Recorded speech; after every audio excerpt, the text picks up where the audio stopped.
Pengadilan Tinggi Surabaya melaksanakan sidang terbuka Pengadilan Tinggi Jawa Timur Jalan Sumatera Nomor 42, Kota Surabaya, pada hari Kamis tanggal 2 Juni tahun 2026. Pengambilan sumpah advokat dilaksanakan di ruang sidang utama, yang langsung dipimpin oleh Ketua Pengadilan Tinggi Surabaya, Sujatmiko, SH, MH. Kamis, tanggal 2 Juli tahun 2026. Kurang lebih dari 50 advokat yang disumpah berasal dari 9 organisasi diantaranya. 1.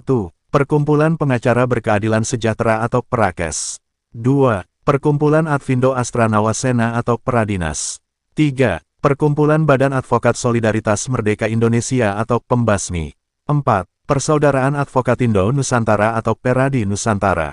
5. Persatuan Advokat Jelajah Nusantara atau Perajanusa. 6. Perkumpulan Lawyer and Legal Konsultan Indonesia atau LL. 7. Persatuan Nasionalisme Advokat Indonesia atau PENADI. 8. Persaudaraan Keadilan Se-Indonesia Raya atau Peradi Raya. 9. Perkumpulan Advokat Raih Keadilan Awalindo atau Peradi Awalindo. Salah satu dari organisasi Perkumpulan Pengacara Berkeadilan Sejahtera atau disingkat PERAKES yakni Tinggi yakni Surabaya. Dalam rangka apa Bapak? Dan Bapak ini dari organisasi mana? Dari organisasi PERAKES, Perkumpulan Pengacara Berkeadilan Sejahtera. Hari ini ada beberapa calon advokat yang akan disumpah Pak. Ada 15 lebih. Kurang lebih 15 ya Bapak ya. Nanti ke depannya para advokat ini menjalankan fungsi dan tugasnya ini apakah tembang pilih dalam menangani perkara bagi orang yang mencari keadilan? Tidak tebang pilih, karena sudah ada yang kita dirikan adalah LBH, namanya Lembaga Bantuan Hukum Dewanata Agung yang ada di Jalan Lejen Sudirman. Berarti 17. pada intinya tidak memandang pilih antara miskin dan kaya, Ya. juga menangani prodeo ya Pak ya, yang termasuk di dalam lembaga badan hukum yang ada di PERAKES tersebut ya Pak ya.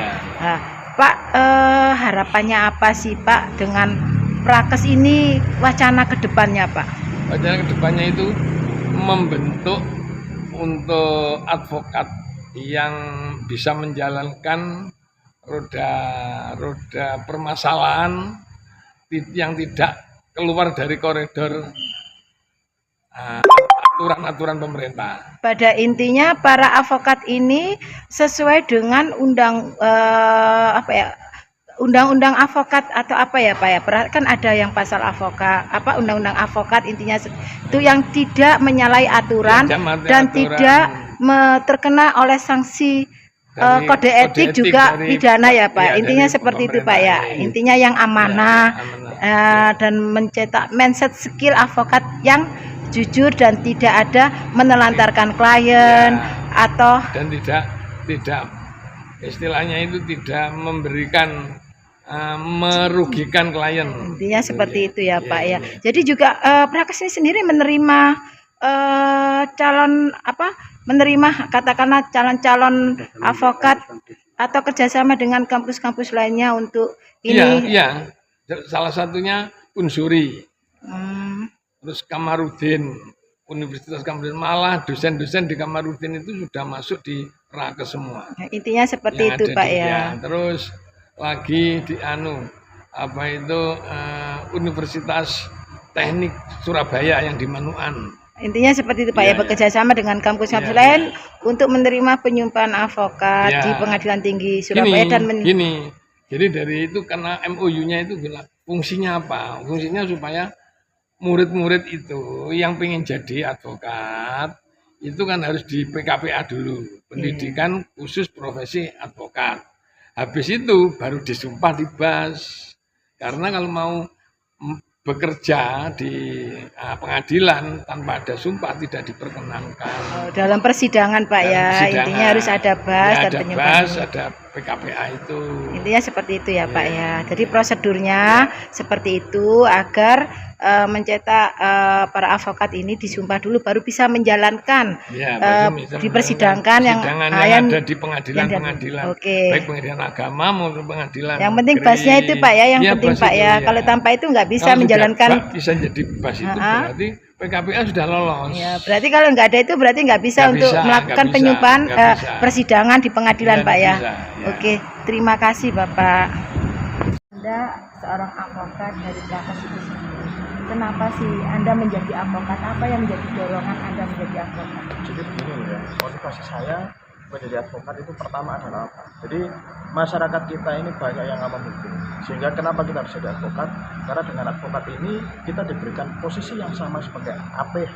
Ya di situ kita bisa mendampingi setiap warga masyarakat kita untuk mendapatkan pelayanan hukum secara gratis dan hak-hak hukumnya terpenuhi. Dan ini salah satu bentuk amanat dari Pancasila, sila kedua, keadilan sosial, keadilan kemanusiaan yang adil dan beradab. Berarti tidak ada tembang duri antara kaya dan si miskin ya, Mas? Oh tidak ada, kami tidak ada penggolongan klien kecil maupun besar, semua haknya sama, kita layani dengan sama. Mas, ini kan di bawah naungan organisasi Prakas. Betul. Untuk Prakas sendiri apakah Prakas sendiri ada enggak turun ke lapangan untuk memberikan apa sih hukum ini di masyarakat, kampung-kampung, di sekolahan, atau dan lain-lain?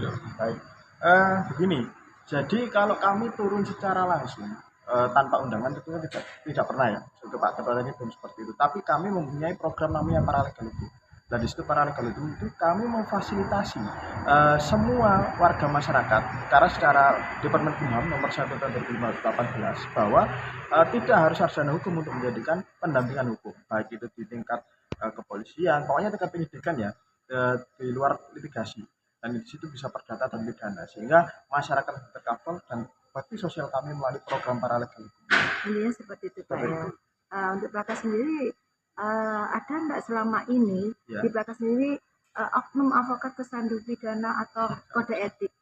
Baik, jadi begini saya tegaskan ya, di dalam Prakas, sejak saya bergabung kurang lebih sudah 6 tahun ini di Prakas, baik Pak Ketua maupun semua jajaran kepengurusan di situ selalu membina para advokat, baik dalam PKPA maupun sebelum penyumpahan, yakni ada posisi yang disebut dengan pengangkatan advokat. Di situ kami sering memberi pembinaan apa? Jadilah advokat yang berintegritas. Berintegritas bagaimana? Jangan sekali-kali main belakang. Tegak lurus, tegakkan aturan yang ada sesuai prosedur hukum. Insya Allah hidupmu barokah, rezeki tidak akan kekurangan. Jadi itulah selama ini Prakas ada kesan. Selain itu Humas Pengadilan Tinggi Surabaya ada 4 pesan dan harapannya terhadap advokat baru yaitu wajib menjunjung tinggi integritas, dapat memberikan akses keadilan access to justice, mengedepankan upaya damai, menjaga profesionalisme. Ujar Sigit pada wartawan. Dari Surabaya Rahayu mewartakan.